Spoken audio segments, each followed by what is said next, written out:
Hello everyone, कैसे हैं आप सब लोग। उम्मीद करते हैं कि अच्छे होंगे, मस्त होंगे, व्यस्त होंगे और अपने तैयारी में काफी अच्छे तरीके से जुटे होंगे। नमस्कार मेरे शेर न्यू, आप सभी का स्वागत है आपके इस प्यारे से प्लेटफॉर्म बिहार बोर्ड वाला पे। मैं पंकज सर आप सबके सामने हाजिर हो चुका हूं इंग्लिश लैंग्वेज को लेकर के। और आज से क्लास में हम लोग बात करने वाले हैं जिन इंपॉर्टेंट चैप्टर को लेकर के। वो इंपॉर्टेंट चैप्टर है जिसका नाम है हाउ फ्रीज द प्रेस। काफी ज्यादा इंपॉर्टेंट है आपके और हमारे एग्जाम के पॉइंट ऑफ व्यू से, क्योंकि आप सभी लोगों ने बहुत ज्यादा कॉमेंट किया कि सर इस चैप्टर को कंप्लीट करा दीजिए। तो प्यारे बच्चों, मैं इसको वन शॉट में कंप्लीट कराने वाला हूं, यानी एक ही क्लास के अंदर पूरे के पूरे चैप्टर को इस पार से उस पार कर देने वाला हूं। उम्मीद नहीं, मुझे पूरा यकीन है, विश्वास है कि आप सब लोग इस क्लास को बड़ी शिद्दत के साथ करोगे और करोगे ही नहीं, पूरे अच्छे तरीके से कंप्लीट करोगे। कहते हैं मेरे प्यारे साथियों, कहते हैं कि रख हौसला वो मंजर भी आएगा, प्यासे के पास चलकर समंदर भी आएगा, थक कर ना बैठ ए मंजिल के मुसाफिर, मंजिल भी मिलेगी और मिलने का मजा भी आएगा। तो प्यारे साथियों, आज की ये शानदार क्लास काफी ज्यादा शानदार होने वाली है और इसको शानदार बनाने के लिए मैं आपके सामने हाजिर हो चुका हूं। तो आइए ज्यादा टाइम को वेस्ट नहीं करते हैं, टाइम को बर्बाद नहीं करते हैं और आज की इस क्लास की मैं शुरुआत करने वाला हूं एकदम जबरदस्त तरीके से, एकदम लल्लन टॉप तरीके से। So please my dear students of Bihar, इसको बहुत अच्छे तरीके से आप कंप्लीट करना, जिसका नाम है how free is the press. Sir, how free is the press chapter को पढ़ने से पहले मेरा मन है कि थोड़ा सा पीछे वाले चीजों को रिवाइज कर दूं, क्योंकि revision is also very much important. आइए मेरे प्यारे बच्चों, हम लोग बात करते हैं कि सर लास्ट क्लास में हम लोगों ने किन किन टॉपिक के ऊपर डिस्कस किया था। तो अगर आपको याद होगा प्यारे बच्चों, तो मैंने बात किया था India through a travellers eyes को लेकर के। अरे बोलो हाँ, बोलो मेरे भाई, इतनी बातें क्लियर है? आप बोलोगे हाँ गुरुदेव, मामला तो बिल्कुल सही है। अगर आपको याद होगा प्यारे बच्चों, तो मेरे साथ रिवीजन करने की कोशिश करो। ये जो इंडिया थ्रू आउट ट्रेवलर्स आई है, इसको लिखने का काम किसने किया? तो आप तमाम बच्चे बोलोगे गुरुजी, इसको लिखने का काम किए थे उस इंसान का नाम था, क्या नाम था प्यारे बच्चों बोलो? तो आपका जवाब होगा कि सर उस इंसान का नाम था, नाम क्या था? India through out travellers eyes, यानी पर्ल एसबक। अरे यही तो, बोलो। अरे पर्ल एसबक ही ना? बोलिए नहीं रहा भाई, बोल ही नहीं रहे हो मेरे भाई, तो कैसे काम चलेगा? तुम बोलोगे हाँ सर, बात तो बिल्कुल सही है। पर्ल एसबक के बारे में आप जल्दी से कमेंट सेक्शन के अंदर बताना स्टार्ट करना, जब तक मैं आपके सामने कुछ क्वेश्चन लिख रहा हूं और इस सारे के सारे क्वेश्चंस का आंसर आप कमेंट बॉक्स के अंदर दोगे प्यारे बच्चों। सबसे पहला क्वेश्चन आपके स्क्रीन के सामने कि सर इनका जन्म कब हुआ था, ये आप बता देना प्यारे बच्चों, ठीक है। इसके बाद इनका डेथ कब हुआ था, ये भी आप बता देना, ताकि मुझे अच्छा लगे सुन करके। और ये कहां से बिलोंग कर रहे थे, यानी इनका नेशनलिटी क्या था, ये भी आप बता देना प्यारे बच्चों। नेशनलिटी के बारे में चर्चा करना। चौथा, अगर मैं बात करूं कि सर ये जो पर्ल एसबक है ना, आपसे क्वेश्चन मैं पूछ रहा हूं, कम माय बिलव्ड को लिखने का काम किसने किया? कम माय बिलव्ड को लिखने का काम किसने किया? तो आप तमाम बच्चे बोलोगे कि सर इसको लिखने का काम पर्ल एसबक ने किया। ये आप मुझे बताओगे मेरे भाई, मुझे यहां पे एक्सप्लेनेशन देने की कोई जरूरत नहीं है। आइए प्यारे बच्चों, थोड़ा सा और हम लोग आगे बढ़ने की बात करते हैं और आज की इस खूबसूरत सी क्लास को स्टार्ट करते हैं।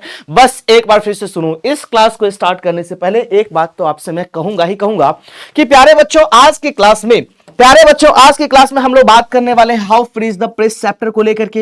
ये जो how free is the press chapter का जो मामला है ना प्यारे बच्चों, इसको हम लोग देखेंगे सबसे पहले अबाउट राइटर, यानी राइटर के बारे में हम लोग पढ़ने की कोशिश करेंगे मेरे लाल, मामला क्लियर है। इसके बाद सर हम लोग अबाउट चैप्टर पढ़ेंगे। अबाउट चैप्टर कहने का मतलब हुआ चैप्टर के बारे में पढ़ेंगे। इतना ही नहीं प्यारे बच्चों, इतना ही नहीं, इसके बाद हम लोग बात करने वाले हैं किसको लेके पता है? मोस्ट इंपॉर्टेंट ऑब्जेक्टिव क्वेश्चन को लेकर के। ओके गुरुजी, मोस्ट इंपॉर्टेंट ऑब्जेक्टिव क्वेश्चंस को लेकर के। हाँ, मैं आपसे फिर से बोल रहा हूं कि बहुत सारे ऑब्जेक्टिव क्वेश्चंस को मैं नहीं कराने वाला हूं, वही चीज मैं कराऊंगा जो आपके और हमारे एग्जाम के पॉइंट ऑफ व्यू से इंपॉर्टेंट नहीं, काफी ज्यादा इंपॉर्टेंट होने वाला है। बातें क्लियर है सर? अरे बोलो। आप बोलोगे हाँ सर, बात तो बिल्कुल क्लियर है। इसके बाद ना कुछ सब्जेक्टिव क्वेश्चन को भी लेकर के हम लोग आगे बढ़ जाएंगे, ठीक है। कुछ सब्जेक्टिव क्वेश्चन को भी आपके सामने डिलीवर किया जाएगा। और इतना ही नहीं प्यारे बच्चों, इन सभी चीजों को हम लोग आज ही की क्लास में कंप्लीट करने वाले हैं, यानी हम साफ साफ कह सकते हैं कि गुरुजी ये बेसिकली वन शॉट क्लास होने वाली है। ये वन शॉट क्लास होने वाली है प्यारे बच्चों। और इतना ही नहीं सर, इसका जो पीडीएफ है ना, या फिर इसका जो नोट्स है ना मेरे भाई, ये जो है ना, ये बेसिकली आपको प्रोवाइड कर दिया जाएगा बिहार बोर्ड वाला के टेलीग्राम चैनल पे। जो जो बच्चे नए हो उस बच्चे से रिक्वेस्ट है कि इस वीडियो को लाइक कर देना, चैनल पे न हो तो सब्सक्राइब कर लेना, और हाँ, अपने अपने दोस्तों के बीच जरूर इस वीडियो को शेयर करना। ओके एवरीवन, अरे बोलो। आहा, स्टार्ट करते हैं सर। सबसे पहले हम लोग बात करते हैं अबाउट राइटर। अबाउट राइटर कहने का मतलब आपको समझ में आ गया होगा कि सर राइटर के बारे में हम लोग पढ़ना स्टार्ट करेंगे। राइटर के बारे में एक एक चीज हम लोग जानने की कोशिश करेंगे, ठीक है।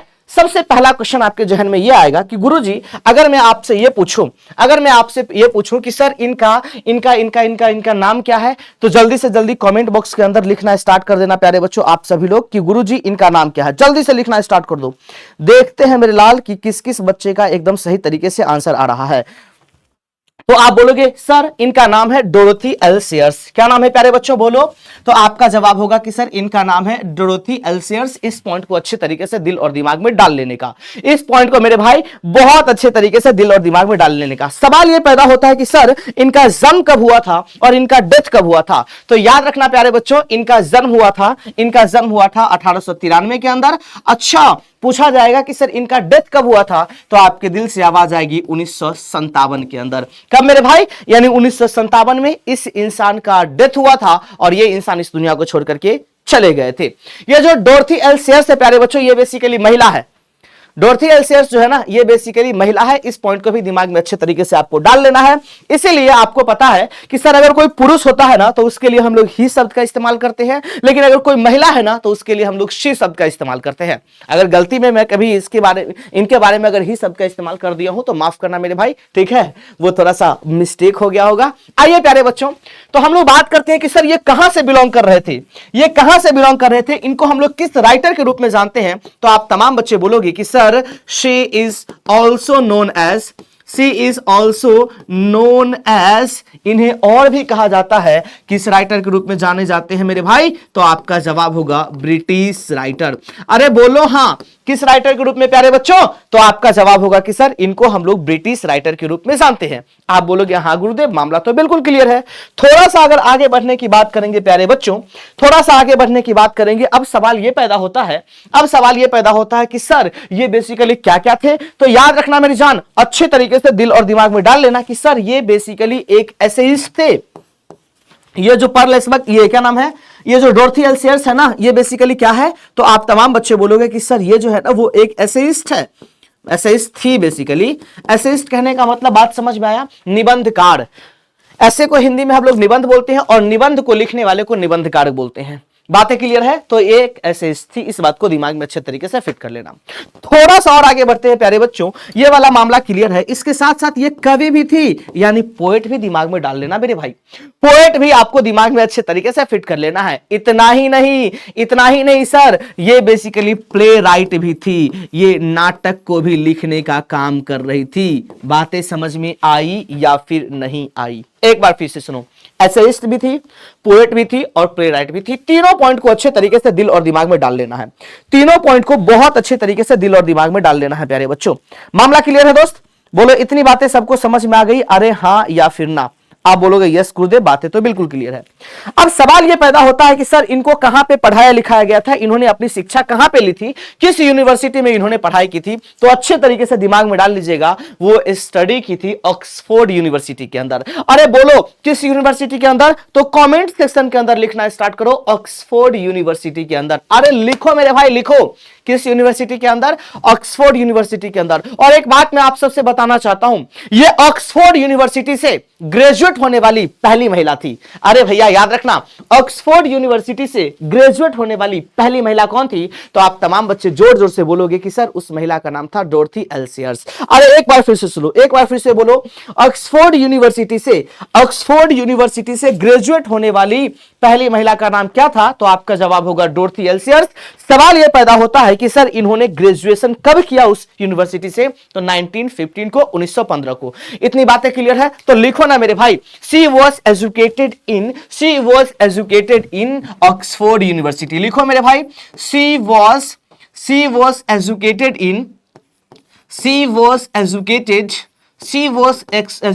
इन Oxford university.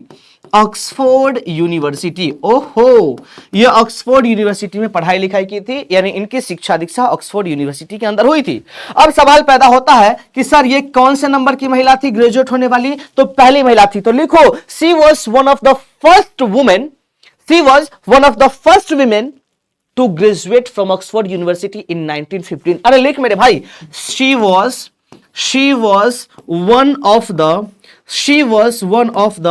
one of the first women to graduate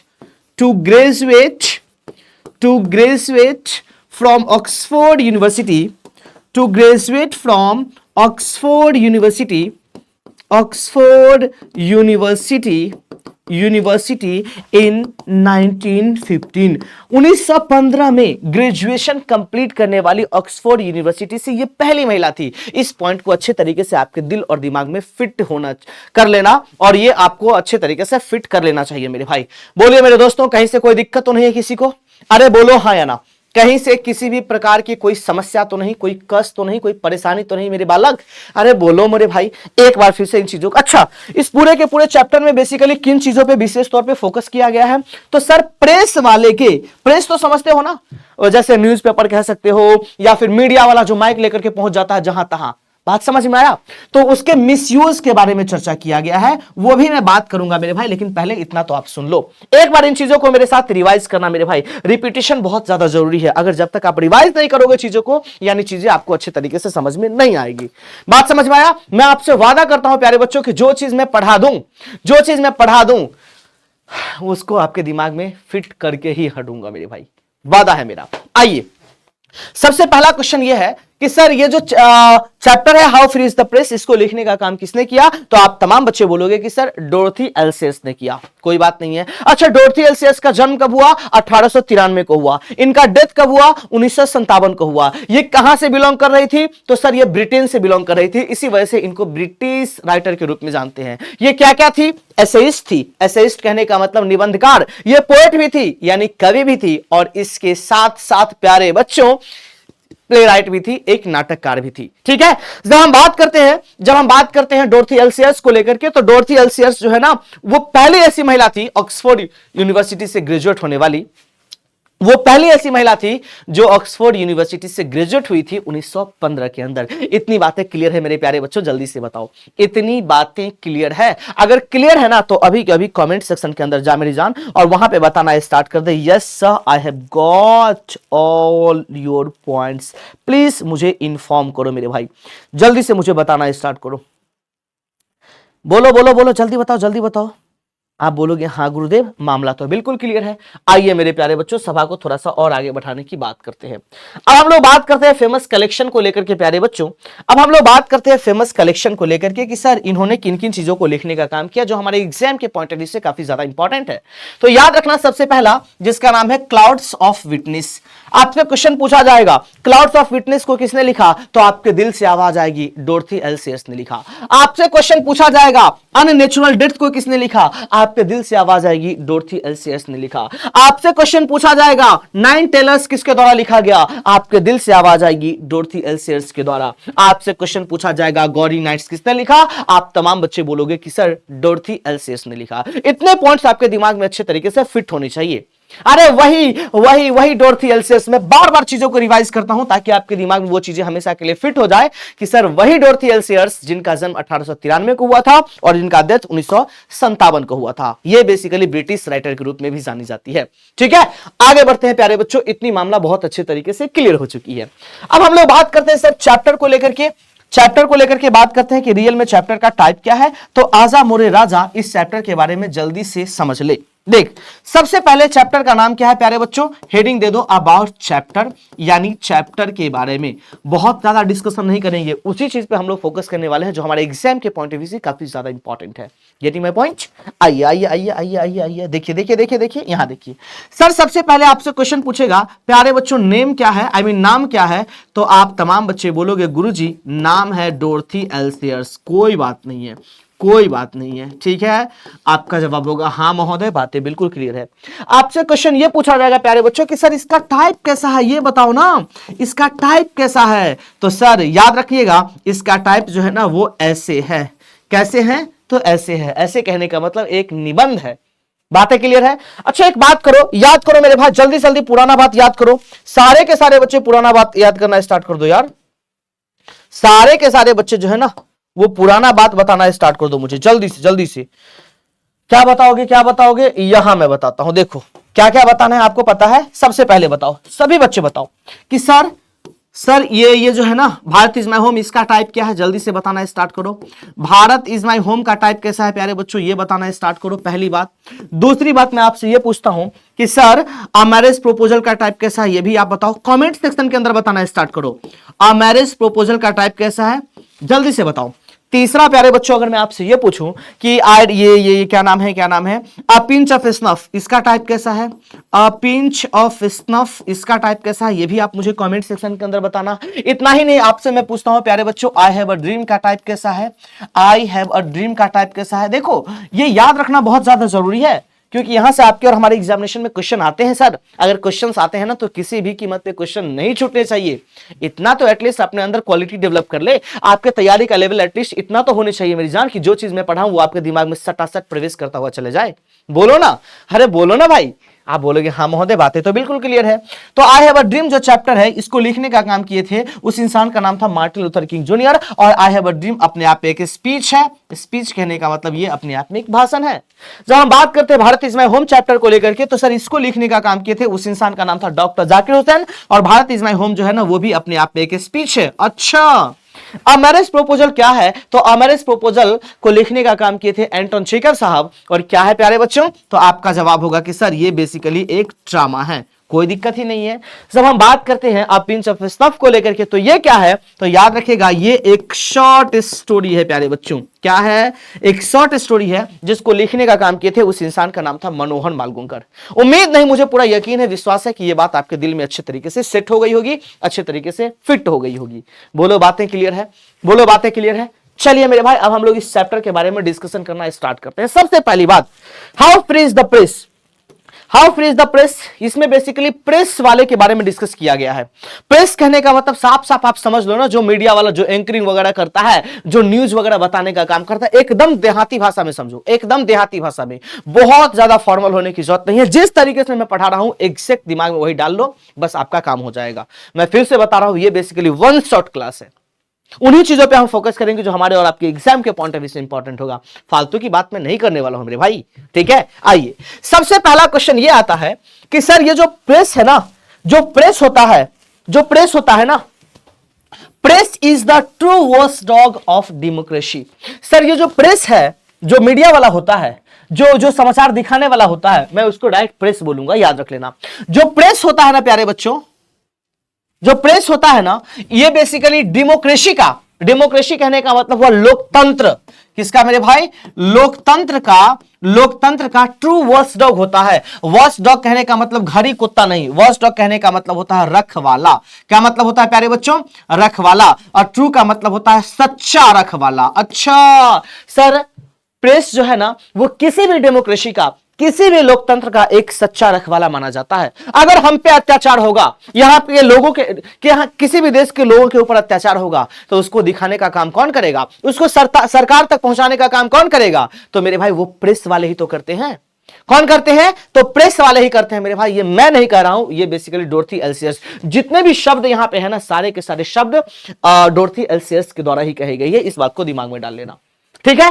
थोड़ा सा आगे बढ़ते हैं। तो याद रखना, पहला क्वेश्चन मैंने क्या बोला, पहला पॉइंट मैंने ये बोला कि सर किसी भी लोकतंत्र को बचाना है तो इसके लिए प्रेस का स्वतंत्र होना बहुत ज्यादा जरूरी है, प्रेस वाले को फ्री होना बहुत ज्यादा जरूरी है। अगर प्रेस वाला ही किसी का गुलाम हो जाएगा तो मामला तो बहुत ज्यादा गड़बड़ हो जाएगा ना। इसका मतलब वो किसी के अंडर में काम करना स्टार्ट कर देगा। आजकल तो एगो शब्द चला है गोदी मीडिया, गोदी मीडिया वाला बात से आप लोग सुने होंगे ना, कि मीडिया जो है ना वो बिक गया है, जो सरकार कहती है वही वही, ऐसा आपने सुना होगा ना, ऐसा आपने सुना होगा ना। तो ये कहीं ना कहीं मिसयूज है मेरे भाई। मैं बात करता हूं आगे, परेशान मत हो, आगे देखो। अब बात ये आती है कि सर एक चीज यहां पे है, जब कोई भी चीज प्रिंट होता है, चाहे वो न्यूज़पेपर हो या फिर कोई भी चीज हो, प्रिंट होता है, तो वो जो प्रिंटिंग मशीन है प्यारे बच्चों, वो जो प्रिंटिंग मशीन है उसका आविष्कार किसके द्वारा किया गया, आई मीन प्रिंटिंग प्रेस का आविष्कार किसके द्वारा किया गया, अगर किया गया तो कब किया गया। तो याद रखिएगा प्यारे बच्चों, मैंने आप सबको पढ़ाया है मिडिल इंग्लिश के दौरान कि सर प्रिंटिंग टेक्नोलॉजी कब आया था, तो आपका जवाब होगा कि सर 1476 में आया था। अच्छा, सवाल पैदा होता है कि सर किसके द्वारा आया था, तो आप तमाम बच्चे कमेंट सेक्शन के अंदर लिखना स्टार्ट कर दोगे कि विलियम कैक्सटन के द्वारा आया था। किसके द्वारा प्यारे बच्चों, विलियम कैक्सटन के द्वारा आया था। कब आया था, तो 1476 में आया था। अरे कब आया था मेरे भाई, तो 1476 में आया था, मिडिल इंग्लिश के दौरान। बात समझ में आया? दो मेजर चेंजेस देखने को मिले थे, एक तो ग्रेट वोवेल शिफ्ट हुआ था और दूसरा प्यारे बच्चों प्रिंटिंग टेक्नोलॉजी हुआ था। आपको याद है ना? चलिए थोड़ा सा आगे बढ़ते हैं। अब हम बात करते हैं according to Dorothy L Sayers, यानी डोरथी एल सेयर्स के अनुसार, विदाउट अ फ्री प्रेस, बिना फ्री प्रेस के we can not imagine free people. हम लोग ये इमेजिन ही नहीं कर सकते, हम लोग ये कल्पना ही नहीं कर सकते कि यहां के लोग एकदम फ्री हो सकते हैं। ये पॉसिबल नहीं है भैया। अगर प्रेस वाले ही फ्री नहीं रहेंगे, प्रेस को ना चौथा स्तंभ माना गया है मेरे भाई, अगर वही फ्री नहीं रहेंगे तो यहां के लोग कैसे फ्री हो सकते हैं? क्योंकि लोगों के बात को पहुंचाने का काम, लोगों के मुद्दा को उठाने का काम प्रेस वाले को होता है, और वही किसी सरकार के अंडर में काम करना स्टार्ट कर देगा, किसी का गुलाम हो जाएगा मेरे भाई, तो फिर हम लोगों की बात, हम जैसे गरीब इंसान की बात, उस जनता की आवाज सरकार तक कैसे पहुंचेगी? बोलो, बात समझ में आया? इसलिए डोरथी एल सेयर्स साफ साफ कहती है, डोरथी एल सेयर्स साफ साफ कहती है, क्या कहती है कि सर मेरे अनुसार अगर देखा जाए तो बिना फ्री प्रेस के हम लोग ये कभी भी कल्पना नहीं कर सकते हैं, ये कभी भी हम लोग विचार नहीं कर सकते, ये कभी भी नहीं सोच सकते हैं कि यहां के लोग या फिर उस देश के लोग आजाद हो सकते हैं। ये कभी भी पॉसिबल नहीं है। वो आगे कहती है, free press is the backbone of democracy. जो फ्री प्रेस होता है ना, स्वतंत्र प्रेस जो होता है ना प्यारे बच्चों, वो बेसिकली बैकबोन मानी जाती है, रीढ़ की हड्डी मानी जाती है किसी भी लोकतंत्र की, किसी भी देश की। कोई भी लोकतांत्रिक देश है तो उस देश का बैकबोन किसको बोला जाएगा? तो आपका जवाब होगा कि सर प्रेस को बोला जाएगा, वही फ्री प्रेस को बोला जाएगा। बातें समझ में आ रही है ना? मैंने आपको समझा दिया, इतनी मामला क्लियर है। थोड़ा सा आगे बढ़ते हैं प्यारे बच्चों, थोड़ा सा आगे बढ़ते हैं और सभा को और आगे बढ़ाने की बात करते हैं। देखिए आगे लिखा हुआ, सम टाइम, कभी कभी, the press is restricted in the time of war या emergency by the government, freedom is restored when it comes peace. अच्छा, कभी कभी मेरे भाई, कभी कभी जो प्रेस होता है ना, उस पर रिस्ट्रिक्शन लगा दिया जाता है, उस पर रोक लगा दी जाती है। किस बात को लेकर के रोक लगा दी जाती है? सवाल पैदा होता है कि कब रोक लगा दी जाती है? तो वॉर के समय, युद्ध के समय, या फिर इमरजेंसी के समय। याद रखना, क्वेश्चन पूछा जाएगा कि प्रेस वालों पर रोक कब लगा दी जाती है, प्रेस वालों को रिस्ट्रिक्ट कब किया जाता है? तो याद रखना, मैंने आपके सामने बता दिया कि सर तब किया जाता है जब इमरजेंसी होता है या फिर वॉर होता है। अब देखो, अगर वॉर होगा, युद्ध होगा, और युद्ध होगा, भारत में क्या क्या प्लानिंग हो रहा है उसको प्रेस वाला आकर के बताना स्टार्ट कर देगा कि भारत में ये हो रही है, वो हो रही है, दिस हो रही है, दैट हो रही है। तो मेरे भाई सारे के सारे आसपास के देशों को पता चल जाएगा हमारे पूरे के पूरे छुपे हुए चीजों को लेकर के। तो इसलिए उस पर रोक लगा दी जाती है प्यारे बच्चों। इमरजेंसी के टाइम पे प्रेस वाले पे रोक लगा दी जाती है, चुप, तुम कुछ नहीं बोलोगे, तुम्हारे बोलने से हो सकता है मामला बिगड़ जाए। तुम युद्ध के समय पे रोक लगा दी जाती है कि भैया इस पर रोक लगाओ, अगर रोक नहीं लगाएंगे तो खबर और ज्यादा तेजी से फैलनी स्टार्ट हो जाएगी। बातें समझ में आ रही है ना प्यारे बच्चों? तो इमरजेंसी के समय या फिर वॉर के समय उस पर रोक लगा दी जाती है, बैन कर दिया जाता है। उम्मीद करते हैं कि ये बातें समझ में आ गई होगी। अच्छा, ऐसा नहीं कि एक बार रोक लगा देने के बाद हमेशा के लिए उस पर रोक लग जाता है, ऐसा बिल्कुल भी नहीं है।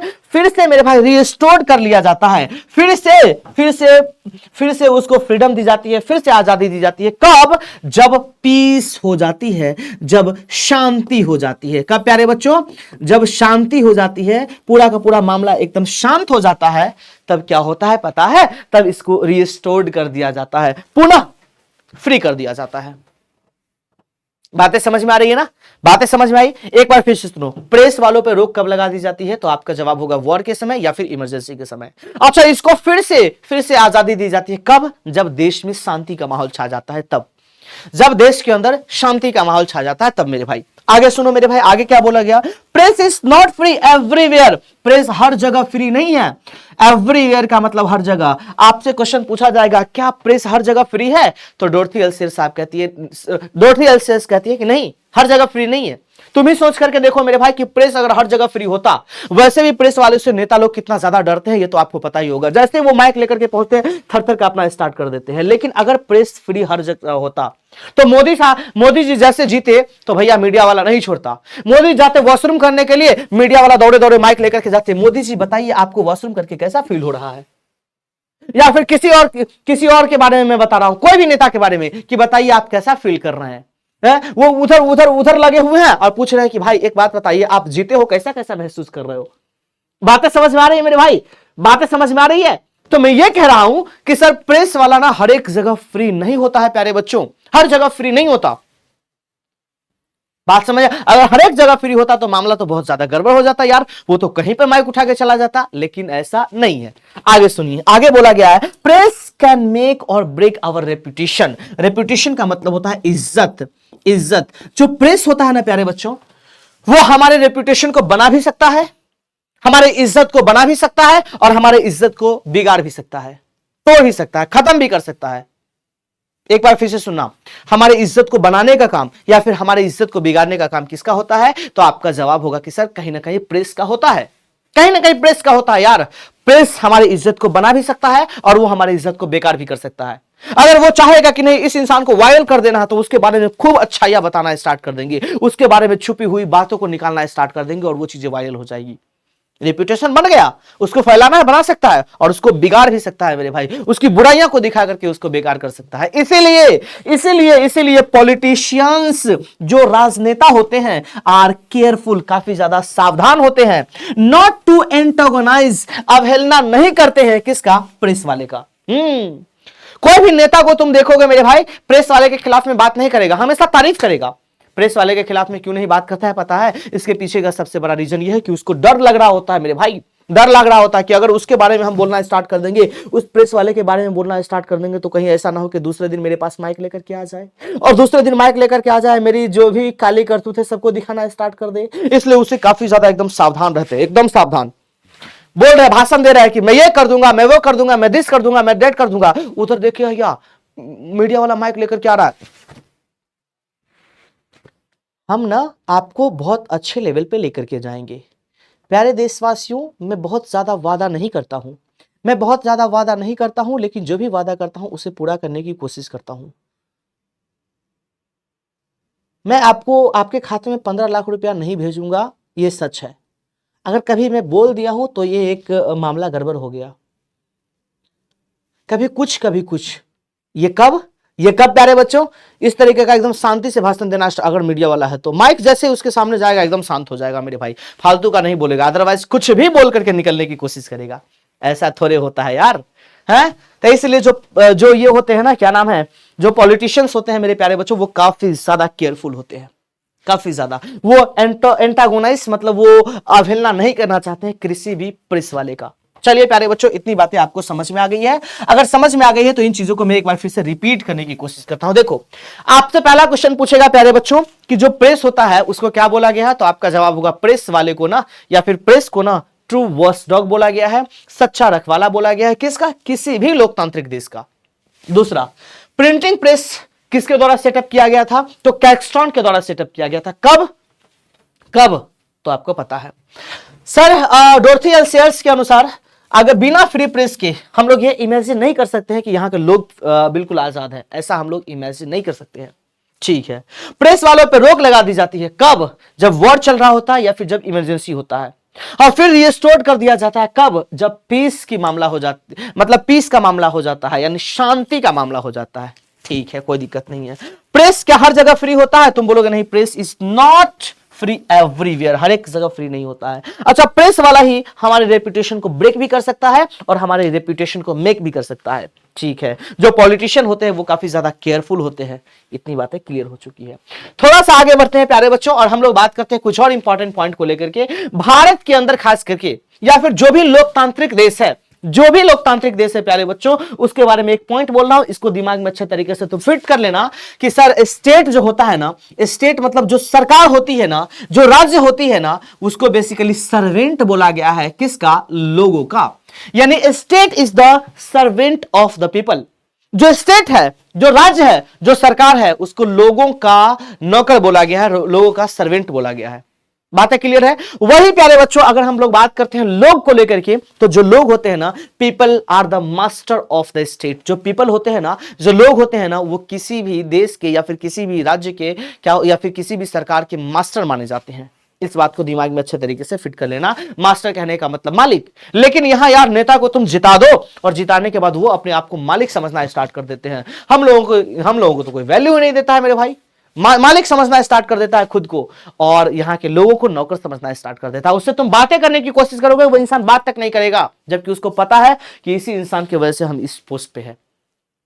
बात समझ में आ रहा है ना? लेकिन मेरे भाई याद रखिएगा, ये अब्राहम लिंकन का नाम आप लोग सुने होंगे ना, लोगों के द्वारा लोगों के लिए शासन, लोकतंत्र के मामले में एक बात कहे थे। तो पता है ना मेरे भाई, इतना तो पता है ना, for the people, by the people, of the people, ये चीजें आपको पता होगी। ठीक है, तो याद रखिएगा, आपसे क्वेश्चन पूछा जाएगा मेरे भाई कि blank is the servant of the people, लोगों के सर्वेंट के रूप में किसको जानते हैं? तो गवर्नमेंट ऑप्शन में हो सकता है या फिर स्टेट हो सकता है। पीपल को क्या कहा गया है? तो पीपल को मास्टर कहा गया है किसी भी स्टेट का। इस पॉइंट को भी दिमाग में डाल लेना। अब सवाल यह पैदा होता है कि सर जो न्यूज़पेपर वाले होते हैं उसको रिवेन्यू कहां से मिलता है? रिवेन्यू जनरेट कहां से कर पाते हैं वो?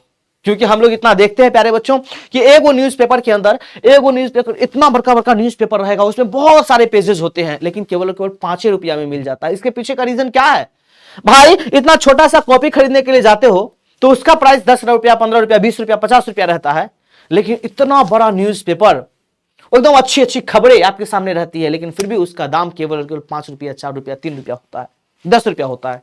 आपने देखा होगा। इसके पीछे का रीजन क्या है? उसको रिवेन्यू कहां से मिलता है? तो याद रखिएगा मेरे प्यारे बच्चों, रिवेन्यू के बेसिकली 2 मेन सोर्स है। कितने सोर्स है प्यारे बच्चों? आपका जवाब होगा कि सर 2 मेन सोर्स है। सवाल पैदा होता है कि सर वो 2 मेन सोर्स कौन कौन है? तो अच्छे तरीके से दिमाग में डाल लेना प्यारे बच्चों, बहुत अच्छे तरीके से तुम दिमाग में डाल लेना। 2 मेन सोर्स कौन कौन है? तो सबसे पहला एडवर्टाइजर, एडवर्टाइजर जो एडवर्टाइज कराने का, एडवर्टीजमेंट जो करवाता है ना, प्रचारक, एडवर्टाइजर, एडवर्टाइजर्स है, प्रचारक है। और दूसरा वेल्थ, दूसरा क्या है मेरे भाई? ऑनर ऑफ, ऑनर या फिर प्रोप्राइटर बोल सकते हो, प्रोप्राइटर भी बोल सकते हो, प्रोप्राइटर भी बोल सकते हो प्यारे बच्चों, या फिर वेल्थ, या फिर क्या बोलोगे? Honour, honour of the newspaper, honour of the, honour of newspaper. इस पॉइंट को दिमाग में डाल लेना। जल्दी से बताओ, इतनी बातें आपको समझ में आई या फिर नहीं आई? इतनी बातें आपको समझ में आई या फिर नहीं आई? जल्दी से बताओ। ऑनर ऑफ न्यूज़पेपर ही बोल सकते हो या फिर वेल्थ ऑफ ऑनर भी बोल सकते हो, कोई बात नहीं है। इसको बेसिकली 2 तरीके से धन मिलती है। धन कौन कौन सा होता है? वेल्थ ऑफ ऑनर, ठीक है, यहां पे एल लिखा हुआ है।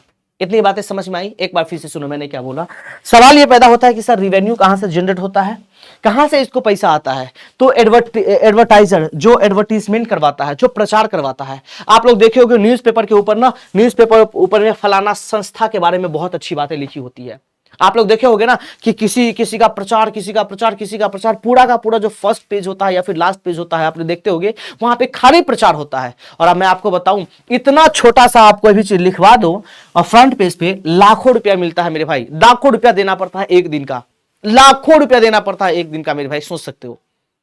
तो न्यूज़पेपर वाले को कमाई कहां से होता है मेरे भाई? रिवेन्यू कहां से जनरेट होता है? तो आप तमाम बच्चे बोलोगे कि सर रिवेन्यू जनरेट होने का 2 मुख्य सोर्स है। सबसे पहला है एडवर्टाइजर और दूसरा है प्रोप्राइटर, जिसको वेल्थ ऑफ ऑनर भी कह सकते हैं। प्रोप्राइटर भी दिमाग में आप अच्छे तरीके से डाल लेना।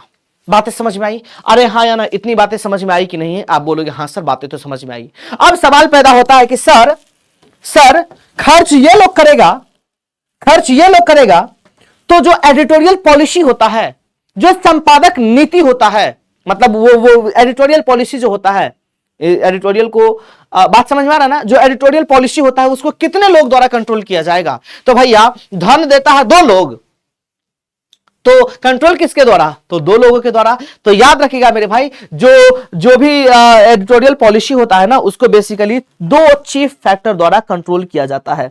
कितने चीफ फैक्टर द्वारा? तो 2 चीफ फैक्टर द्वारा कंट्रोल किया जाता है। इस बात को अच्छे तरीके से दिमाग में डाल लीजिएगा और कहीं पे लिख लीजिएगा, एडिटोरियल पॉलिसी वाज, यहां पे लिखा हुआ है क्या?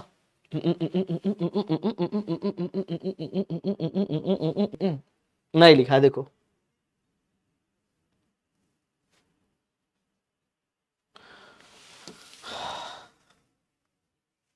एक मिनट रुक जाओ मेरे भाई, हाँ ये रहा। एडिटोरियल पॉलिसी को कितने कंट्रोल करने के लिए कितने चीफ फैक्टर होते हैं? तो आपका जवाब होगा 2। लिखना मेरे प्यारे साथियों, editorial policy is controlled by 2 chief factor. Editorial policy, editorial policy, editorial policy is controlled by 2 chief factors, two chief factors. इस बात को दिमाग में अच्छे तरीके से डाल लेना, इस बात को दिमाग में बहुत अच्छे तरीके से डाल लेना मेरे भाई, ठीक है। वो दो चीफ फैक्टर कौन कौन है तो याद रखना, सबसे पहला का मैंने क्या नाम बोला मेरे भाई, एडवर्टाइजर, क्या छपवाना है नहीं छपवाना है डिसाइड करेगा, प्रोप्राइटर भी डिसाइड करेगा, हाँ भैया क्या छिपाना है नहीं छिपाना है। जो अब सवाल पैदा होता है कि सर प्रोप्राइटर का इससे क्या फायदा है, तो सर इसको निजी फायदा होता है, प्रोप्राइटर को ना पर्सनल इंटरेस्ट होता है, इस बात को याद रखिएगा, पर्सनल इंटरेस्ट होता है, निजी फायदा होता है। प्रोप्राइटर को क्या होता है प्यारे बच्चों, तो आपका जवाब होगा कि सर प्रोप्राइटर का निजी फायदा होता है। बात समझ में आई कि नहीं आई, जल्दी से बताओ, अरे हाँ या फिर ना, हाँ या फिर ना प्यारे बच्चों बताना स्टार्ट करो। आप बोलोगे यस सर बातें तो बिल्कुल सही है, इतनी बातें आपको समझ में आ गई होगी, ऐसा मैं मान करके चलता हूं, ऐसा मैं मान करके चलता हूं मेरे भाई। जल्दी से बताओ इतनी बातें सबको समझ में आई, एक बार फिर से इसको रिपीट करते हैं क्योंकि ये थोड़ा सा कॉम्प्लिकेटेड है और इसको जानना बहुत ज्यादा जरूरी है। सुनो, बहुत ज्यादा डिटेल चर्चा नहीं करेंगे, वही चर्चा करेंगे जो हमारे और आपके एग्जाम के पॉइंट ऑफ व्यू से इंपॉर्टेंट है। पहली बात ध्यान से सुनना, स्टेट को क्या बोला गया है मेरे भाई, तो स्टेट को basically servant of the people, यानी लोगों का नौकर बोला गया है, सर्वेंट बोला गया है। अच्छा, लोगों को क्या बोला गया है, लोगों को किसी भी स्टेट का मालिक बोला गया है, मास्टर बोला गया है। अब सवाल पैदा होता है कि सर रिवेन्यू कैसे जनरेट होता है प्रेस के पास, तो याद रखिएगा दो तरीका है, सबसे पहला एडवर्टाइजर और दूसरा वेल्थ ऑफ ऑनर, जिसको हम लोग प्रोप्राइटर का नाम देते हैं। या तो वेल्थ ऑफ ऑनर रहेगा ऑप्शन में या फिर प्रोप्राइटर रहेगा। बात समझ में आया। आपसे क्वेश्चन पूछा जाएगा कि प्रोप्राइटर का कौन सा इंटरेस्ट होता है, तो पर्सनल इंटरेस्ट होता है। कैसा इंटरेस्ट होता है, पर्सनल इंटरेस्ट होता है मेरे भाई, निजी फायदा होता है। अब सवाल यह पैदा होता है कि अगर न्यूज़पेपर तुम्हारे दिमाग में एक बात आएगा कि सर अगर न्यूज़पेपर का दाम बढ़ा दिया जाए तो क्या होगा। न्यूज़पेपर का दाम बढ़ाने के बाद मेरे भाई सारे के सारे लोगों के पास न्यूज़पेपर नहीं पहुंच पाएगी, इसलिए न्यूज़पेपर का दाम कम रखा जाता है। अगर मेरे भाई फायदा ये एडवर्टीजमेंट वगैरह नहीं करेगा, उसमें किसी प्रकार का कुछ भी नहीं करेगा, तो सर बैंकरप्ट हो जाएगा यार, बैंकरप्ट का शिकार हो जाएगा, या फिर हम कह सकते हैं बैंकरप्सी हो जाएगी, दिवालियापन का शिकार हो जाएगा प्यारे बच्चों, उसके पास कुछ नहीं बचेगा। भैया आप पैसा दोगे ही नहीं तो फिर कैसे काम चलेगा बताओ, एकदम सिंपल सी बात है। इतनी मामला क्लियर है दोस्त। चलिए थोड़ा सा हम लोग आगे बढ़ते हैं। आपसे क्वेश्चन पूछेगा कि सर एडिटोरियल पॉलिसी को कंट्रोल करने के लिए कितने चीफ फैक्टर होते हैं, तो आपका जवाब होगा दो चीफ फैक्टर होते हैं। कितने चीफ फैक्टर होते हैं, तो आप तमाम बच्चे बोलोगे दो चीफ फैक्टर होते हैं। ठीक है मेरे भाई, थोड़ा सा आगे बढ़ते हैं। देखिए अब कुछ बातें और है, जरा गौर से सुनिए। कुछ लिखा हुआ है स्पेशल अकम्प्लिशमेंट। अकम्प्लिशमेंट का मतलब होता है प्यारे बच्चों उपलब्धि। क्या मतलब होता है, उपलब्धि। स्पेशल का मतलब खास। किसी भी प्रेस इंटरव्यूअर का जो इंटरव्यू लेने का काम करता है प्यारे बच्चों, उसका एक खास उपलब्धि होता है, उस उपलब्धि का नाम है गार्बलिंग। क्या नाम है प्यारे बच्चों, गार्बलिंग। अब सवाल पैदा होता है कि सर गार्बलिंग क्या होता है। गार्बलिंग बोलते हैं अपनी कह सकते हैं कि अपनी मन के बात को काट छाट करके निकाल लेना, अपने तरीके से किसी बात को काट छाट करके निकाल लेना। जैसे इंटरव्यू में बहुत सारा बात बोला गया, लेकिन उसमें जो मेन पॉइंट है ना, उसको निकाल करके बड़े बड़े हेडलाइन में चलाना स्टार्ट कर देते हैं। ऐसा आपने देखा होगा मेरे भाई, ऐसा आपने देखा होगा। बात तो बहुत सारी बोली गई है, लेकिन किसी एक दो पॉइंट को निकाल करके वायरल करना स्टार्ट कर देते हैं। तो ये जो है ना, वो इंटरव्यू जो लेता है मेरे प्यारे साथियों, जो प्रेस इंटरव्यूअर होते हैं, उसकी एक उपलब्धि होती है, और उस उपलब्धि को हम लोग गार्बलिंग बोलते हैं। गार्बलिंग बोलते हैं। बातें क्लियर है। चलिए आगे हम बात करते हैं मेरे भाई। अब सवाल पैदा होता है कि सर फ्री प्रेस जो है ना, वो किसके लिए काम करता है। जो फ्री प्रेस है तो वो डेमोक्रेसी के लिए काम करता है मेरे प्यारे बच्चों। डेमोक्रेसी कहने का मतलब लोकतंत्र के लिए काम करता है, लोगों के लिए काम करता है, लोगों के लिए काम करता है। इस पॉइंट को दिमाग में अच्छे तरीके से डाल लीजिएगा। बात समझ में आया। अब यहां पे देखो, अब यहां पे ना डोरथी एल्सियस कहती है, क्या कहती है, Pressman fond of inaccurate reporting. अच्छा, जो प्रेस वाला होता है मेरे भाई, वो शौकीन होता है किस चीज का, इनएक्यूरेट रिपोर्टिंग का। रिपोर्टिंग तो करता है लेकिन एग्जैक्ट और एक्यूरेट रिपोर्टिंग नहीं करता है मेरे भाई। वो किसी भी चीजों को ना अच्छे तरीके से पेश नहीं करेगा, इस तरीके से पेश करेगा, इस तरीके से पेश करेगा कि सामने वाला इंसान सोचेगा है ऐसा हुआ क्या, ऐसा हुआ क्या। ऐसा आपने देखा होगा मेरे भाई, ऐसा आपने देखा होगा। आपको एक बात बताते हैं, जैसे अगर सपोज करो कि कहीं पे लिखा है, मिले कहीं पे देखने को मिला कि नीतीश कुमार की हुई हत्या, देखने को मिला कि नीतीश कुमार की हत्या हो गई। हेडलाइन है नीतीश कुमार की, सेंसेशनल हेडलाइन इसको बोलते हैं प्यारे बच्चों, ठीक है। वो सेंसेशनल हेडलाइन जो है ना, एक आरोप है, इस पे डोरथी एल सेयर्स जो है ना आरोप लगाती है कि जो प्रेस वाले होते हैं ना वो सेंसेशनल हेडलाइन ज्यादा लिखते हैं। यहां पे लिखा हुआ है नीतीश कुमार की हत्या की गई।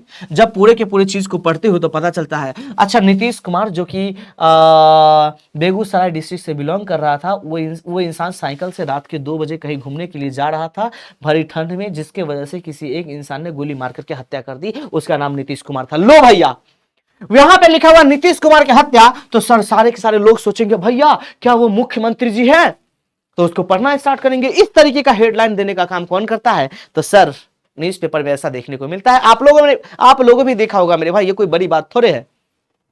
आप लोगों ने भी देखा होगा मेरे प्यारे साथियों, ऐसा होता है कि नहीं होता है बताओ। तुम सारे के सारे लोग कमेंट सेक्शन के अंदर बताना मेरे भाई, ऐसा होता है या फिर नहीं होता है। आप बोलोगे ऑब्वियसली होता है सर, एकदम होता है। ठीक है, आगे देखिए, आगे newspaper lives in a precarious balance. जो न्यूज़पेपर है ना मेरे प्यारे बच्चों, तो न्यूज़पेपर के अंदर जो है ना वो हर एक चीज को बैलेंस करके रखा जाता है। हर एक चीज को बैलेंस करके रखा जाता है। हर चीज का खबर, क्रिकेट का खबर, दुर्घटना का खबर, फलाना का खबर, चिलाना का खबर, नेता का, इसके बाद टीचर का, फलाना का, ठिकाना का, हर एक इंसान का खबर उसमें दिया जाता है। बैलेंस करके चलता है न्यूज़पेपर मेरे भाई।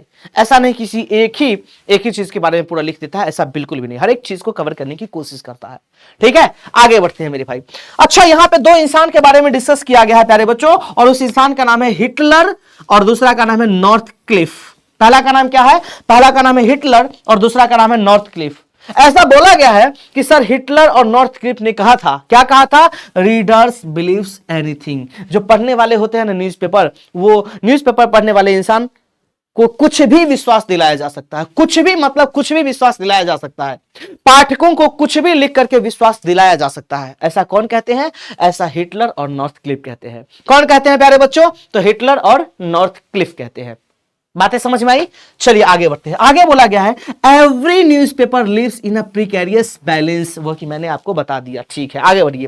Proprietor of the newspaper has personal interest. मैंने आपको बता दिया कि जो न्यूज़पेपर के प्रोप्राइटर होते हैं, जो न्यूज़पेपर के मालिक होते हैं, उसका निजी फायदा होता है, पर्सनल इंटरेस्ट होता है। यह क्वेश्चन कई बार पूछा गया है प्यारे बच्चों, 1 बार 2 बार 3 बार नहीं, कई बार पूछा गया है। Proprietor of the newspaper has blank interest, तो आपका जवाब होगा पर्सनल इंटरेस्ट। क्या जवाब होगा प्यारे बच्चों, पर्सनल इंटरेस्ट। अरे क्या जवाब होगा, पर्सनल इंटरेस्ट। इस बात को दिमाग में अच्छे तरीके से डाल लेना। थोड़ा सा आगे बढ़ते हैं मेरे भाई। द कमीशन, द कॉमन, अच्छा the common has a vote in parliament. अच्छा, जो सामान्य लोग होते हैं ना, जो सामान्य लोग होते हैं उसके पास एक चीज का अधिकार होता है, उसके पास अधिकार होता है वोट देने का, और वही वोट दे करके पार्लियामेंट के अंदर, संसद भवन के अंदर सांसद को भेज देते हैं। बात समझ में आया, इतनी बातें क्लियर है मेरे भाई। तुम बोलोगे हाँ सर बात तो बिल्कुल क्लियर है। चलिए आगे बढ़ते हैं। When we speak of freedom of press, we usually mean in broad sense। अगर हम लोग फ्रीडम ऑफ प्रेस को लेकर के बात करते हैं, फ्रीडम ऑफ प्रेस यानी प्रेस वालों की स्वतंत्रता को लेकर के बात करते हैं, तो नैरो सेंस में या फिर ब्रॉड सेंस में, नैरो मतलब छुटकिनवा सेंस में या एकदम विस्तार सेंस में, तो मेरे भाई ब्रॉड सेंस हो जाएगा। इस बात को दिमाग में डाल लीजिएगा। बातें क्लियर है। चलिए मेरे प्यारे बच्चों आगे बढ़ते हैं। Censorship is imposed, censorship is impose during emergency. मैंने आपको बताया सेंसरशिप का मतलब सीधा समझो ना, रोक लगा दी जाती है। कब रोक लगा दी जाती है, तो वॉर के दौरान या फिर इमरजेंसी के दौरान। इस पॉइंट को भी दिमाग में डाल लीजिएगा। जो मैं पढ़ाया हूं प्यारे बच्चों, इसको अच्छे तरीके से तुम दिमाग में डालना, पूरा का पूरा मामला आपका क्लियर हो जाएगा। बोलो हाँ। आगे बढ़ते हैं प्यारे बच्चों। अगर ये बातें समझ में आ गई है तो सारे के सारे बच्चे कमेंट सेक्शन में लिखना स्टार्ट करो। इसके बाद मैं सभा की शुरुआत करता हूं एकदम जबरदस्त तरीके से, लल्लन टॉप तरीके से, फिर मजा आ जाएगा, बाग बाग हो जाएगा। क्या चीज, तो दिल। बोलो हाँ, बोलो हाँ मेरे भाई। चलिए आगे बढ़ा जाए, आगे बढ़ा जाए प्यारे बच्चों। आप बोलोगे सर बिल्कुल आगे बढ़िए, बिल्कुल आगे बढ़िए। ठीक है, आगे बढ़ा जाए। हाँ बोलोगे हाँ सर आगे बढ़िए। एगो बात आपसे पूछ रहे हैं, ईमानदारी से बताइएगा, ईमानदारी से बताइएगा और जरा सा सोच करके बताइएगा। सोच करके ये बताना है प्यारे बच्चों, सोच करके ये बताना है। अगर कहीं पे आपको देखने को मिलेगा डेटी इन्वॉक्ड, DEITY इन्वॉक्ड, तो आपका जवाब होगा पीपल। तुम बोलोगे सर इसका मतलब क्या, मतलब समझेंगे, परेशान मत हो। आगे बढ़े। चलिए आगे बढ़ते हैं। अब हम लोग क्वेश्चन का प्रैक्टिस करना स्टार्ट करते हैं प्यारे बच्चों। बड़े आराम से और बड़े शिद्दत के साथ देखना स्टार्ट कीजिएगा, ठीक है। बोलो बोलो बोलो बोलो सभी बच्चे जल्दी से बोलो। ओके सर, आइए पहला क्वेश्चन आपके स्क्रीन के सामने है, बनाना स्टार्ट करो। अगर मैं आपसे पूछूं प्रेस वाला हर जगह फ्री होता है या कहीं कहीं, तुम बोलोगे press is not free everywhere, press is free somewhere, ठीक है। पहला क्वेश्चन आपके सामने है, Dorothy L Sayers says that press is free blank. Dorothy L Sayers कहती है कि जो प्रेस है ना वो कहां पे फ्री होता है, एवरीवेयर, समवेयर, नाउवेयर या फिर एट मोस्ट प्लेसेस। तो आपका जवाब होगा समवेयर, यानी B for Bihari Babu. Next है, how free is the press is blank. How free is the press क्या है, ऑप्शन आपके सामने ऐसे है, शॉर्ट स्टोरी है, ड्रामा है या फिक्शन है। तो आप तमाम बच्चे बोलोगे कि सर ये बेसिकली अपने आप में एक ऐसे है, यानी ए फॉर एप्पल सही जवाब है। नेक्स्ट है, हु वॉज एन एसेइस्ट। कौन है जो एसेइस्ट है, निबंधकार है, नाटककार है और पोएट भी है, जल्दी से बताना मेरे प्यारे बच्चों। तो आप तमाम बच्चे बोलोगे कि सर उस इंसान का नाम है Dorothy L Sayers, that means B for Bihari Babu. रुको रुको रुको रुको रुको, हसीगा नोया किस चैप्टर को लिखे हैं, तो आपका जवाब होगा कि सर द आर्टिस्ट को लिखे हैं, ठीक है। एचिबेट्स किस चैप्टर को लिखे हैं, बोलो भाई। आप बोलोगे सर द अर्थ को लिखे हैं, कोई दिक्कत ही नहीं है। अगर मैं आपसे पूछता हूं एंटन चेकव ने किस चैप्टर को लिखा, तो आपका जवाब होगा कि सर एंटन चेकव साहब लिखने का काम किए थे, उस चैप्टर का नाम था अ मैरिज प्रपोजल। क्या नाम था प्यारे बच्चों, बोलो। आप बोलोगे सर अ मैरिज प्रपोजल। बोलिए मेरे दोस्त, इतनी बातें आपको समझ में आ गई। आप बोलोगे हाँ महोदय, बातें क्लियर है। Every blank lives in a precarious perpetual precarious balance. अच्छा सर किस चीज के अंदर हर एक चीज को बैलेंस करके रखा जाता है, तो आपका जवाब होगा न्यूज़पेपर के अंदर। नेक्स्ट है, how free is the press is written by. How free is the press लिखा गया है डोरथी एल्सियर्स के द्वारा। ब्लैंक आर केयरफुल, कौन है जो एकदम सावधान होते हैं, नॉट टू एंटागोनाइज, और अवहेलना नहीं करते हैं द प्रेस, प्रेस वालों की। कौन मेरे भाई, तो आपको याद है जो प्रेस होते हैं ना वो किसी के रेपुटेशन को बिगाड़ भी सकता है और किसी के रेपुटेशन को बना भी सकता है। इसलिए जो पॉलिटिशियंस होते हैं, जो राजनेता होते हैं ना, वो काफी ज्यादा केयरफुल होते हैं, काफी ज्यादा सावधान होते हैं। इसलिए इसका correct answer A for apple होगा। The blank press is under ordinary conditions. अच्छा, ऑर्डिनरी कंडीशंस सिंगुलरली फ्री, इस पॉइंट को याद रखिएगा, ब्रिटिश मेरे भाई। Next, miss Sayers said she would write no more play except on blank। अच्छा मेरे भाई, इस पॉइंट को भी दिमाग में डाल लेना। लेकिन एक बात बताऊं, इस पॉइंट को मैं बताऊं मेरे भाई, अगर आपकी इजाजत हो तो इस क्वेश्चन को मैं स्किप करूंगा। रीजन रीजन रीजन रीजन मैं बताऊंगा मेरे भाई, लेकिन अगर आपको आता है तो कमेंट सेक्शन के अंदर बताओ। Next, who assumes that readers can be made to believe anything। कौन इस बात को मानते हैं कि जो रीडर्स होते हैं ना उसको किसी भी चीज को लेकर के विश्वास दिलाया जा सकता है। तो मैंने दो इंसान के बारे में डिस्कस किया, एक इंसान का नाम था हिटलर और दूसरा का नाम था क्लिफ, यानी हिटलर एंड नॉर्थ क्लिफ आपके सेंटेंस का सही जवाब होगा। नेक्स्ट है, fact is a deity invoked by the blank my in law. अच्छा मैंने बोला ना इन डेटी इन्वर्ट देखने को मिलेगा, आपका जवाब होगा पीपल, इसलिए इसका करेक्ट आंसर होगा ए for Apple. Proprietor of the newspaper has blank. Sir proprietor, newspaper का जो प्रोप्राइटर होता है उसके पास क्या होता है, interest of people, national interest, special interest या फिर पर्सनल इंटरेस्ट। तो आपका जवाब होगा पर्सनल इंटरेस्ट। नेक्स्ट है, डोरथी एल्सियर्स इज ब्लैंक। डोरथी एल्सियर्स क्या थी, ऑप्शन है a novelist, an essayist, an actor या फिर अ सिंगर। तो आपका जवाब होगा एन एसेइस्ट, एक निबंधकार। नेक्स्ट क्वेश्चन है, when is censorship impose on the press in a country like Britain. अच्छा सर सेंसरशिप कब इम्पोज किया जाता है ब्रिटेन के जैसे कंट्री में, किसी भी देश में। ऑप्शन आपके सामने, ड्यूरिंग फ्लड,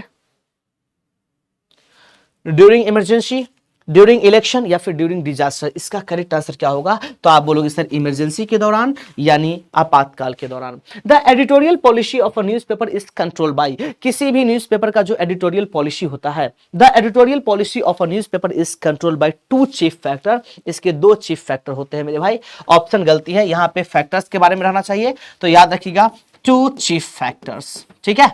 चलिए आगे बढ़ते हैं। नेक्स्ट, ये पूरा का पूरा मामला था जिसको मैंने कंप्लीट करा दिया प्यारे बच्चों। अब आपके सामने सब्जेक्टिव क्वेश्चन है, जल्दी से इस सब्जेक्टिव क्वेश्चन को देख लोगे तो अच्छा रहेगा। Otherwise most VVIP subjective question तो मैं आपके सामने बहुत जल्दी लेकर के आने वाला हूं, और आप तमाम बच्चों को पता है कि मैं 9 बजे रेगुलर आपसे मुलाकात कर ही रहा हूं, ठीक है। आइए, what do you mean by the term free press. Free press का मतलब क्या होता है, by free press we mean that press is free from direction and censorship by the government. स्वतंत्र समाचार पत्रों के द्वारा हम लोगों का अभिप्राय है कि समाचार पत्र सरकार के निर्देश और नियंत्रण से स्वतंत्र रहे, सरकार का इस पे कोई हक नहीं होना चाहिए। नेक्स्ट है, who is the master of the state और द पीपल। ओके सर, है कौन होता है? तो मैंने बताया the people are the masters. जो पीपल होते हैं ना वो बेसिकली मास्टर होते हैं, और जो स्टेट होते हैं ना वो बेसिकली सर्वेंट होते हैं। Next, what do free people take for granted. एक बात बताओ मेरे भाई, हमेशा के लिए दिमाग में डाल लेना। सर सुनो, जो लोग है ना वो क्या मानते हैं पता है? वो बेसिकली अपनी जिंदगी का, हम कह सकते हैं कि क्या मानते हैं हम लोग बात करते हैं। पहले देखो, स्वतंत्र लोग क्या सत्य मानते हैं? Free people take it for granted that without a free press there can be no freedom. ऐसा मान करके चलते हैं ना कि जो बिना जो पीपल होते हैं प्यारे बच्चों, जो पीपल होते हैं ना वो, मुझे यार क्या हो गया भैया, जो फ्री पीपल ऐसा मान करके चलते हैं कि अगर बिना फ्री प्रेस के लोग फ्री नहीं हो सकते हैं, कभी भी नहीं हो सकते हैं। ठीक है। Next, are there restriction on press in the time of war. क्या युद्ध के दिनों में समाचार पत्रों पे पाबंदियां लगा दी जाती हैं? यस, बिल्कुल लगा दी जाती है। Yes, there are restrictions on press during the time of war. हाँ, बिल्कुल लगा दी जाती है। जब युद्ध होता है ना उस केस में मेरे प्यारे बच्चों, उस केस में ना रेस्ट्रिक्शन लगाया जाता है, पाबंदियां लगाई जाती है। इनफैक्ट वास्तव में all liberties are restricted on press in the time of war. सभी स्वतंत्रता चीजों पर पाबंदियां लगाई जाती है। What does the unofficial censorship seek to do. गैर सरकारी नियंत्रण क्या करना चाहता है? ये पूरा का पूरा सब्जेक्टिव क्वेश्चन है प्यारे बच्चों। एक दो और सब्जेक्टिव क्वेश्चन है जिसको आप लोग देख लेना, ठीक है, प्यारे बच्चों। और इसका पीडीएफ आपको प्रोवाइड कर दिया जाएगा टेलीग्राम चैनल पे, उसको आपको देख लेना है। मोस्ट इंपॉर्टेंट क्वेश्चन जो था वो मैंने आपको करा दिया। फालतू की चीजों पे अभी बकवास करने की जरूरत नहीं है, फालतू की चीजों को देखने की जरूरत नहीं है। जो हमारे और आपके एग्जाम के पॉइंट ऑफ व्यू से इंपॉर्टेंट है उस पर फोकस करेंगे प्यारे बच्चों। तो कैसी लगी आज की क्लास मुझे जरूर बताइएगा। जो क्वेश्चन मैंने आपके लिए दिया था उस पर रिसर्च करने की जरूरत है, उस पर अच्छे तरीके से देखना कि रियल में इसका आंसर क्या होगा। वैसे इसका आंसर तो मैं बता ही दूंगा मेरे भाई, उसके लिए परेशान होने की जरूरत नहीं है। अगली क्लास का इंतजार कीजिए। और एक ही चैप्टर बचा हुआ है और उस चैप्टर का नाम है ideas that have helped Mankind. काफी इंपॉर्टेंट चैप्टर तो नहीं है, एक दो क्वेश्चन वहां से कभी कभी देखने को मिल जाते हैं, तो प्यारे बच्चों उसको हम लोग एग्जैक्ट इसी तरीके से पढ़ेंगे और अच्छे तरीके से कंप्लीट कर देंगे। क्या आप सब लोग तैयार हो चुके हो अगली क्लास के लिए? तो अगली क्लास लास्ट चैप्टर होने वाली है प्यारे बच्चों। जिस तरीके से मैं पढ़ाया हूं, जिस तरीके से मैं सारे के सारी चीजों को आपके सामने एक्सप्लेन किया हूं, बस एग्जैक्ट वही याद रखना मेरे भाई। इतना तो मेरे पे विश्वास हो गया होगा प्यारे बच्चों, एटलीस्ट इतना तो विश्वास हो गया। इतने सारे चैप्टर्स आपने मेरे से पढ़ा, इतने सारे चैप्टर्स, तो इतना तो विश्वास हो गया होगा कि सर वो भी चैप्टर मैं करा दूंगा। इसलिए परेशान, हताश और उदास होने की जरूरत नहीं है। मैं अपना 100% आपको दे रहा हूं जो आपकी एग्जामिनेशन में काफी ज्यादा इंपॉर्टेंट रोल प्ले करेगा, और एक भी क्वेश्चन इससे बाहर आपकी एग्जामिनेशन हॉल में देखने को नहीं मिलेगा। इतना तो एटलीस्ट विश्वास करके चलो, ठीक है। तो आज की सभा को हम लोग यहीं पे समाप्त करें, अगर आपकी इजाजत हो तो। कैसी लगी क्लास वो मुझे जरूर बताइएगा, ठीक है। मैं आपके कमेंट का इंतजार करूंगा। तब तक के लिए bye bye, take care, love you all and Jai Hind everyone. हंसते रहिए, मुस्कुराते रहिए, अपने सपनों को पूरा करने के लिए जबरदस्त तरीके से मेहनत करते रहिए। Bye and take care.